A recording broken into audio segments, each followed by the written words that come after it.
akkuma gizee salaataatitti hinsinjaa goonee kaanee deebinee uduu akeenna guutuu godhanna jechuudha. Itti aannee janaasa saniifillee hinsinjaa goonee kaaneeti akkuma gizee jiruutitti uduu isaanii guutuu goonaaf jechuudha. Uduu guutuu goonee yoo kaaneetiin hin jenne mataa dhiidheetiin bakka booda mirgarraan dhiquu jammarra. Mirgarraan dhiquu jammarree bitaatti tarra. Jidduu kana keessa mootuu asirraa garaa kana gadi qabna. Gadi qabna garaa janaazaa kana. Kana wanni goonuuf yoo irraa waa ba'an jechuudha.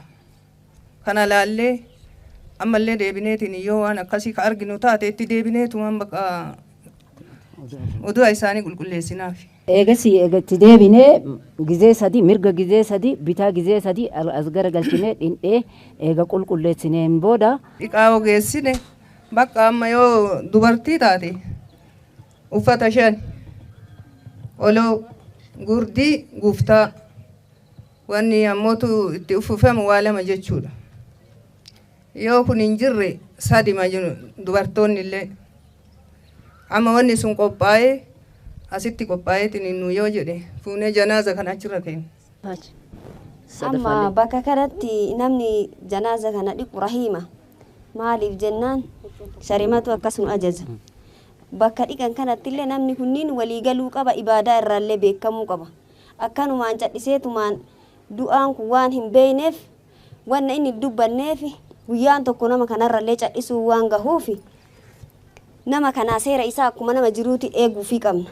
Afaaniin cadhimnee izaan wal ajajuu qabna.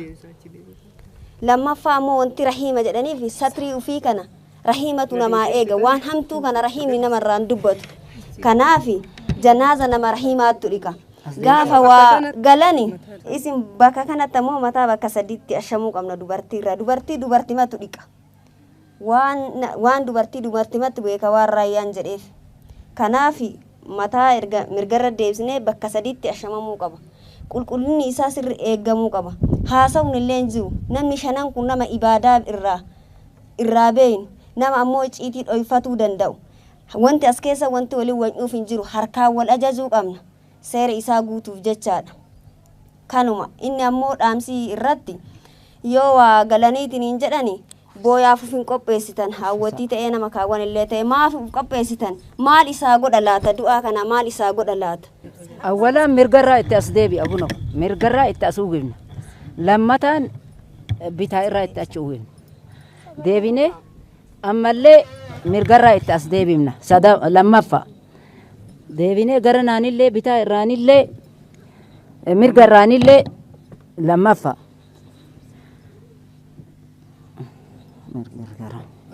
amarra sadii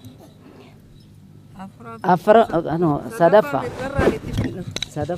mirgarraa itti achi fidna eegasanii bakkeen kun luka isaanii gad diriirsanii qad godhaniillee odoo hin ta'ini hin diriirsaniillee akkanuma ol deebisanii gara mataatiinillee xiqqoo shaf godhan asiinillee shaf godhan asiinillee xiqqoo shaf godhan akkanan nu gaggeessan. كان فكاته والسلام عليكم ورحمة الله وبركاته. كري حبيبة سير صلاة مالي لاتا أدار سلاني اللي سير قبضي كان مانو الكاني سلاتني سر ميدا جيفتا سنها إبسن. بسم الله الرحمن الرحيم. الحمد لله الذي جعل العلماء سراجا وجعل الطلاب أتباعا في كل مكان. الصلاة والسلام على نبي الأنام وعلى آله وصحبه أجمعين أما بعد والسلام عليكم ورحمة الله وبركاته. شروط الصلاة. سؤال: كم شروط الصلاة؟ جواب: شروط الصلاة 9. سؤال: وما هي؟ جواب: وهي: الأولى الإسلام، الثاني العقل، الثالث التمييز، الرابع رفع الحدث، الخامس إزالة النجاسة، السادس ستر العورة، السابع سكون الوقت، الثامن استقبال القبلة، التاسع النية. Gaafiidha. Seeroolee salaataa meeqa? Deebiidha. Seeraaleen salaataa 9. Gaafiidha.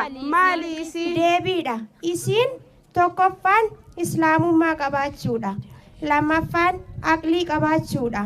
Sadaffaan waa addaan baafachuudha. Afraffaan hadasa ofirraa deemsisuudha. Shanaffaan najisa ofirraa deemsisuudha. Ja'affaan qaama ofii sattarachuudha. Torbaffaan yeroon salaataa seenuudha. 8ffaan qiblatti garagaluudha. 9ffaan niyyaa qabaachuudha. Alifni mootii qur'aanaati, rasuulli mootii ibaadaati. Diini rabbii ol fageessanii ijaaruun aadaa qur'aanaati. Qulqullaayaa akka aannanii osoo maraan itti aananii. Qulqullaayaa akka daa'imaa eenyuma dhaamsa saanaa himaa. Gadi bu'iinsi jahannamimaa oli ba'iinsi jannatumaa. Fatanaan teenna siraaxumaa wanti nu baasu salaatumaa. Muhammadii yaa rasuula koo Muhammadii rabbuun jaalataa. Osoo ruhaan nu walaawaltu guyyaan du'aa nurra dhaabbataa. Wassalaamu alaikum wa rahmatullaahi wa barakaatuh. Guutuu wajjiniin isinii fideen jira kunooti. Waa'ee qabrii kanaa viidiyoo gabaabaadhaan isinii finnaan guutuu saanaa fidii jettanii turte. Innis kunooti. Akkuma beekamu qabriin Nabi Muhammad biyya Madiinaa keessatti kunoo Madiinaa keessatti argama. Duraanii mana Aayishaa keessatti awwaalaman. Garuu yeroo ammaa kana masjida Madiinaa keessa galee jira jechuudha. Inni hoo akkamitti jennaan akka armaan gadii kanatti. Viidiyoo keenya riipost godhaa, koppii liinki sheer godhaa, namoota hundaan gahaa dhaggeeffadhaa. Mana keenyaafis haaraa yoo taatan fooloo godhaa keessummaan ta'inaa jechuudha. Yeroo jalqabaa Rasuulli sallallahu alaihi wasallam kan du'an mana Aayishaa keessatti. Akka seera nabiyyootaatti immoo nabiyyoonni bakkuma du'anitti awwaalamu jechuudha. Iddoo biraan deemamanii sababa namni isaan gabbaruuf jecha bakkuma du'anitti awwaalamu jechuudha. Manni Aayishaa immoo masjidaa wajjin girgiddaan isaa tokkumadha. Egaa gaafa isaan mana Aayishaa keessatti du'anii achuma mana Aayishaa bakka isaan du'an sana keessatti awwaalanii jechuudha. Gara tokkoon Abubakiriin duunaan achitti awwaalanii karaa biraadhaan immoo Umariin duunaan achitti awwaalanii jechuudha. Akkas jechuun Abubakiriif Umariif Rasuulli bakka tokkotti awwaalamanii jechuudha. Sana booda masjidni dhiphaa waan ta'eef kallattii sadiini sahaabonni masjida gurguddisaa turan. Egaan gaafa islaamummaan babal'ataa namoonni baay'ataa deemanii masjidni kallattii sadiin gurguddataa deeme. Karaa fuulduraatiin Rasuula jira waan ta'eef yoo guddisan isatu masjida keessa gala waan ta'eef achiin dhiisaniitu kallattii kaaniini masjida babal'isuu jalqabanii jechuudha. Booda keessa garuu mootiin tokko mo'ee mootichi sirrii miti jedhama gaanii gaafa dhufu kallattii afuriin gaafa masjida guddisu qabriin Rasuulaa dhufee masjida keessa galee jechuudha. Yeroo ammaa kana egaa qabriin suni masjida keessatti argama. Garuu akka inni masjida keessa hin jedhamnee fi girgiddaa guddaan itti ijaaramee namni arguu hin danda'u jechuudha asii achi. Yoo ilaaluu barbaadan warri Makkaa deemanii karaa qaawwaa kanaatiin ija galchanii asii achi ilaalu kun mataa duratti Abubakir Umar Rasuul jedhanii sallallahu alaihi wasallam barreeffamee jira. Karaa qaawwaa kanaan asii achi daawwatu. Keessa seenanii guutuu isaa daawwachuun hin danda'amu jechuudha. Garuu qabriin isaanii kan inni jiru as keessa. Egaan qabrii Rasuulaa kanatti kubbaa guddaatu argama. Jechuun ijaarsa gurguddaa jechuudha. Ijaarsi kun immoo dhowwamee ture Rasuulli qabrii koorratti waan ijaarnaa jedhanii jechuudha. Maaliif ijaaraman laata? Viidiyoo itti aanuun walitti deebina. Garuu isa ammaa kana namootaaf sheer gochuudhaan koppii liinki godhanii mana keenyaafis yoo haaraa taatan fooloo godhu. ذريتي ربنا وتقبل دعاء ربنا اغفر لي ولوالدي وللمؤمنين يوم يقوم الحساب رب اجعلني مقيم الصلاة ومن ذريتي ربنا وتقبل دعاء ربنا اغفر لي ولوالدي وللمؤمنين يوم يقوم الحساب